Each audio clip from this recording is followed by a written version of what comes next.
11 संस्करण के बाद 539 शादियों का सफ़र तय करके इस बार 12वां संस्करण श्री कृष्ण मेमोरियल हॉल में 14 जुलाई को आयोजित हो रहा है। कि अयोध्या में जो रामलला का जो मंदिर बना है, इसके अंदर जो मूर्ति लगी है, अरुण योगीराज जी जो मैसूर से हैं, उनको हम लोगों ने आमंत्रण दिया है। पिछले साल भी आपके द्वारा आप लोगों ने जो कवर किया था, उसके जरिए 10 वैसे जोड़े आए थे जिनको सूचना तक नहीं थी कि इस तरह का कोई कार्यक्रम पटना में होता है। कि एसिड अटैक सर्वाइवर्स की एक बार शादी कराई गई, हर बार कुछ ना कुछ नया थीम होता है। इवन माननीय मुख्यमंत्री जी और महामहिम राज्यपाल में से कोई ना कोई लोग आके वर वधू का आशीर्वाद देते हैं। नमस्कार, मैं हूं अंजलि और आप देख रहे हैं द इंडियन स्टोरीज। देखिए, बच्चे जब बड़े हो जाते हैं तो माँ बाप को सबसे ज़्यादा परेशानी इस बात से होती है कि उनकी शादी कैसे कराएंगे, उनको शादी में क्या क्या देंगे। हर माँ बाप चाहता है कि उसकी बेटी या बेटे की शादी जब हो तो उसे वो दुनिया की सारी खुशी दे या फिर सारा सामान दे जो एक समाज देखना चाहता है। लेकिन आर्थिक रूप से सारे माँ बाप उतने मजबूत नहीं होते हैं जो बढ़िया तरीके से अपने बच्चों की शादी करा पाए। लेकिन आपको बता दें कि पटना की एक ऐसी समिति है जो 51 जोड़ों की शादी हर साल कराती है। हमारे साथ माँ वैष्णो देवी सेवा समिति के एक मेंबर हैं, हमारे साथ में अभी मुकेश सिसारिया भैया हैं। सबसे पहले बहुत बहुत स्वागत है। धन्यवाद। द इंडियन स्टोरीज़ का आभार है कि आप लोग वैसे मुद्दों को लेते हैं जो आम लोगों से जुड़ा हुआ है, जिसके बल पर आम लोग कनेक्ट होते हैं और इस शादी का लाभ ज़्यादा से ज़्यादा ज़रूरतमंद तक पहुंच पाता है। पिछले साल भी आपके द्वारा आप लोगों ने जो कवर किया था, उसके ज़रिए 10 वैसे जोड़े आए थे जिनको सूचना तक नहीं थी कि इस तरह का कोई कार्यक्रम पटना में होता है। कब से आपकी समिति जो है वो 51 जोड़ों की शादी करा रही है? 2009 से ये संस्था की स्थापना हुई थी। हम लोग अक्टूबर में बैठे हुए थे और संस्था अचानक से बन गई थी वैष्णो देवी के नाम पे। 2010 से ये शादी का सिलसिला जो चालू हुआ है, वो 11 संस्करण के बाद 539 शादियों का सफ़र तय करके इस बार 12वां संस्करण श्री कृष्ण मेमोरियल हॉल में 14 जुलाई को आयोजित हो रहा है। 2010 से शुरुआत किया था आपने, मतलब एक माँ बाप जो हैं वो एक बच्चे की शादी में इतने परेशान हो जाते हैं, हताश हो जाते हैं या फिर बहुत परेशानी में रहते हैं कि कैसे विवाह को संपन्न कराया जाए। 51 जोड़ों की शादी आप हर साल कराते हैं, मतलब कैसे मैनेज हो पाता है, कैसे सब कुछ? क्योंकि यहाँ पे मैंने देखा था पिछली बार कि एक एक सामान, लड़की को क्या देना है, लड़के को क्या देना है, कैसे शादी बढ़िया तरीके से होनी चाहिए, मंडप कैसे सजना चाहिए, हर चीज़ का व्यवस्था आप लोग करते हैं, तो कैसे कर पाते हैं ये सब कुछ? देखिए, शुरुआती 1-2 साल बहुत दिक्कत हुआ था।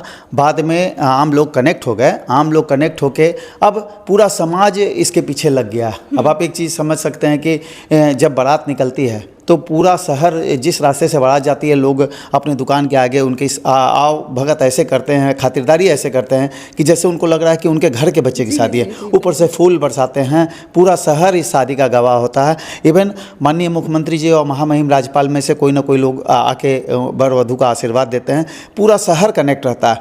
कोई उस समय से स्टेट बैंक ऑफ इंडिया जो है वो 51 साइकिल, सिलाई मशीन और बर्तन का सेट दे रहा है।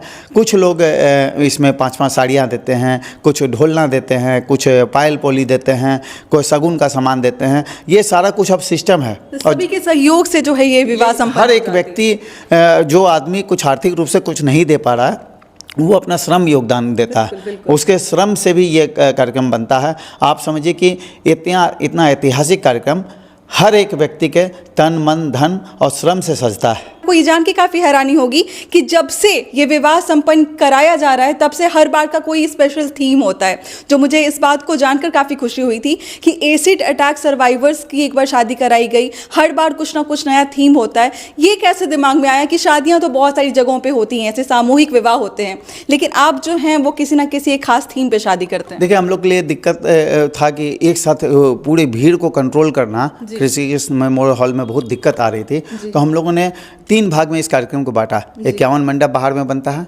रिसेप्शन के लिए जो 5000 लोगों का खाने की व्यवस्था होती है, और श्री कृष्ण मेमोरियल हॉल के अंदर एक कल्चरल प्रोग्राम होता है। और तीनों कार्यक्रम में जब एक साथ हम लोग जब शुरू करते हैं तो भीड़ को हम लोग बांटने के हिसाब से कि 3 जगह भीड़ बढ़ जाए, तो ऐसा लगने लगा कि पूरा शहर इस कार्यक्रम को अपने हाथ में लेने लगा। तो हम लोग को लगा कि अब मौका है कि इस मंच के माध्यम से हम लोग सोशल इशूज उठा के सरकार तक पहुंचा पाएँ, जो किसी न किसी हद तक छूटा हुआ है सरकार के नज़र से। तो वहाँ पे हम लोगों ने सबसे पहले भ्रूण हत्या के विषय को उठाया था। तो और आपको जान के आश्चर्य होगा, उस साल सरकार ने भ्रूण हत्या को गैर कानूनी घोषित किया था। ये लगता है कोई न्यायालय या किसी डिसीजन के तहत। अगले साल जीतन राम मांझी जी माननीय मुख्यमंत्री उस समय के आए थे और हम लोगों ने नेत्रहीनों पे कार्यक्रम किया था। तो उस समय के मुख्यमंत्री जी ने पूछा कि हम लोग क्या कर सकते हैं। तो हम लोगों ने कहा था कि भाई 2014 का साल था, उस साल पहला आई बैंक, हम लोग बोले कि बिहार में एक भी आई बैंक नहीं है। तो हम लोगों ने पहला आई बैंक यहाँ पे बना था IGMS में।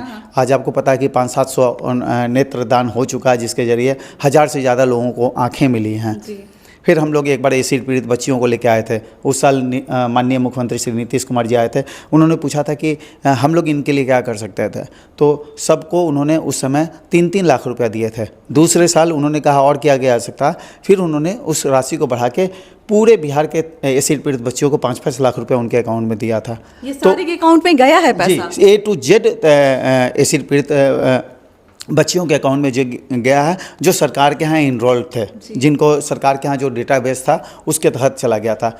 14 जुलाई का डेट है और तैयारियां शुरू हो चुकी हैं। इस तरफ में जो है बहुत सारे लहंगे रखे हुए हैं और आपने कहा कि बहुत सारी बेटियों को जो है सामान भी जा चुका है। मतलब कैसे कैसे सामान अरेंज होता है, कैसे भेजा जाता है उनके पास, क्या उनके घर तक चीज़ें पहुँचाई जाती हैं? नहीं, देखिए अब इसमें क्या है कि अपने मुखिया और जो जिनके लेवल पे हम लोगों ने स्क्रीनिंग किया है उसमें ये पास हो गए हैं। उम्र का भी 18 साल से ऊपर, 21 साल से ऊपर का प्रूफ है। हम लोगों ने एक एफिडेविट लेते हैं हम लोग कि भाई इसमें कहीं कोई ऐसा काम नहीं हो जाए कि संस्था की बदनामी हो। तो कल से स्क्रीनिंग का काम शुरू है और आपके माध्यम से द इंडियन स्टोरीज के कमेंट बॉक्स में जाके भी अगर आपके आसपास कोई वैसा जोड़ा है जो परिवार वाले आर्थिक परेशानी की वजह से उसकी शादी नहीं कर पा रहे हैं, तो आप इंडियन स्टोरीज के माध्यम से भी आप इस शादी का हिस्सा बन सकते हैं। अच्छे मतलब जो बेहद ज़रूरतमंद हैं उसको इस शादी का लाभ दिलवा सकते हैं। माँ वैष्णो देवी सेवा समिति नाम भी है इस समिति का और देखिए यहाँ पे कि माँ वैष्णो देवी का पूरा यहाँ पे मंदिर आपको नज़र आ जाएगा। अभी जिस जगह पे हम हैं ये माँ ब्लड बैंक सेंटर है, जहाँ पर पता नहीं कितने ज़रूरतमंदों को यहाँ से ब्लड डोनेट कराया गया है। यहाँ पर आके लोग जो हैं वो डोनेट करते हैं ब्लड, और जिनको ज़रूरत होती है उनको बहुत कम पैसे में यहाँ से ब्लड मिल जाते हैं। बड़ा अच्छा लगता है। हमारे साथ जिनको आप देख रहे हैं, परिचय जितना भी दिया जाए बहुत कम होगा क्योंकि इनको ब्लड मैन ऑफ बिहार कहा जाता है। सोशल रूप से ये इतने एक्टिव हैं पूरे बिहार, पूरे भारत में। बड़े बड़े लोगों से लेकर छोटे छोटे लोगों से इनकी जान पहचान है। जब कोई ज़रूरतमंद इनके दरवाजे पे आ जाता है, मुझे नहीं लगता कि वो मतलब नाखुश होकर यहाँ से लौटा होगा।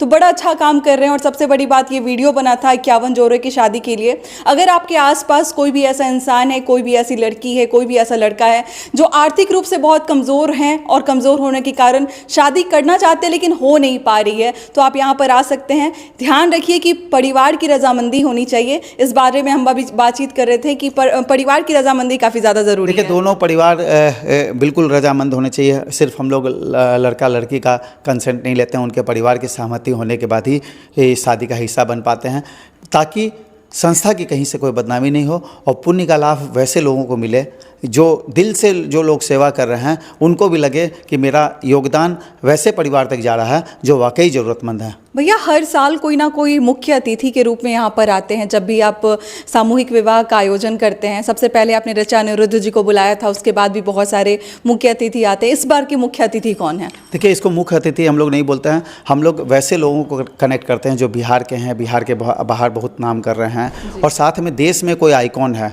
आपको याद होगा कि पिछली बार 5000 से ज़्यादा जो शादी जिन्होंने करवाया था, महेश सवानी जी, उनको हम लोगों ने सूरत से बुलाया था। इस तरह से इस बार हम लोग एक राज सोनी जी हैं जो पपेट में एक बड़ा नाम कर रहे हैं, बिहार के हैं, उनको हम लोगों ने आमंत्रण भेजा है।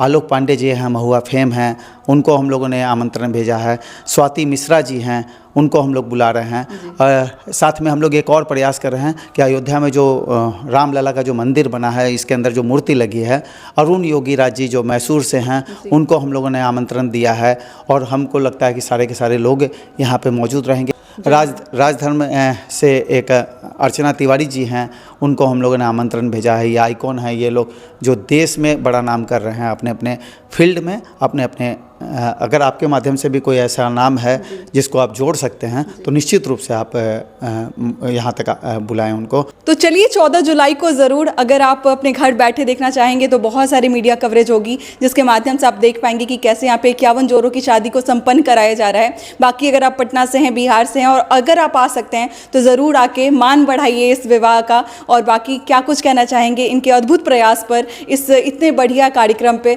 हमें ज़रूर शेयर कीजिएगा। मिलते हैं अगले वीडियो में।